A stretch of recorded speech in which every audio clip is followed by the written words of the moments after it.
রাম নারায়ণ রাম। পৃথিবীতে যত মনুষ্য নির্মিত বস্তু আছে, যে ব্যক্তি মালিকানার অধিকার রয়েছে, তা যতদিন না দূর করা সম্ভব হবে ততদিন কোনো কিছু সঠিক হতে পারে না। পৃথিবীর প্রতিটি ব্যক্তি প্রতিটি বস্তুকে গৌরবের সাথে নিজস্ব বলে ব্যক্ত করে থাকে, ব্যক্তি মালিকানার অধিকার প্রকাশ করে থাকে। সূর্য, চন্দ্র, জল, বায়ু এরা কখনো কি মানুষের মতো নিজের অধিকার সম্পর্কে বলে, নিজের খেয়াল খুশি মতো কিছু করে?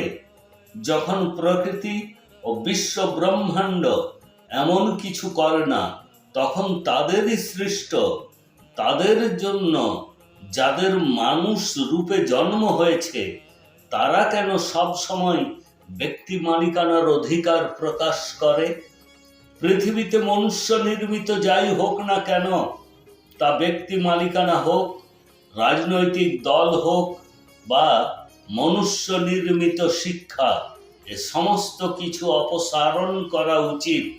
কেবলমাত্র প্রকৃতি ভিত্তিক নেচার বেশ পৃথিবী হওয়া উচিত। প্রকৃতির সমস্ত কিছু প্রকৃতির সাথে মিশে না যাওয়া পর্যন্ত কোনো কিছু ভালো হতে পারে না। 52 বার প্রকৃতি ওলট পালট হয়েছে। যদি সব কিছু এভাবে চলতে থাকে, তবে পৃথিবী 53 বার ওলট পালট হতে বেশি সময় নেবে না।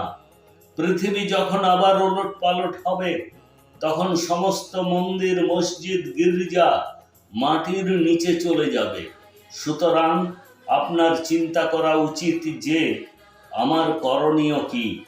সমস্ত মানুষের উচিত তাদের বিবেকের কথা শোনা, এবং আপনার পরিবারকেও বলুন বিবেকের কথা শুনতে। বিবেক আমাদের শিক্ষক, আমাদেরকে তার কাছ থেকে শিক্ষা গ্রহণ করতে হবে। সর্বোপরি মানুষ কখন জাগ্রত হবে, কেন জাগ্রত হচ্ছেন না?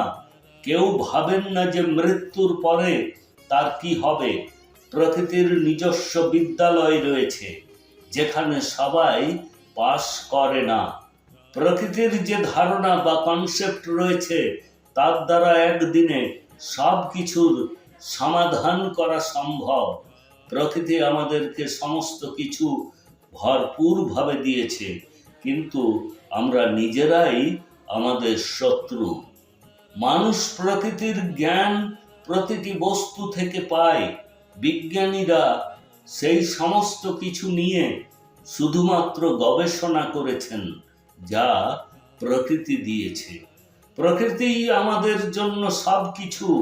প্রকৃতিই হলো আমাদের দেহ, ধর্ম, শক্তি, কর্ম, পিতা ও মাতা। প্রকৃতির আসল নাম রাম নারায়ণ রাম। এই বীজ মন্ত্রটি আমাদেরকে বাঁচতে শেখায়, আমাদের সঠিক পথ দেখায়। রাম নারায়ণ রাম।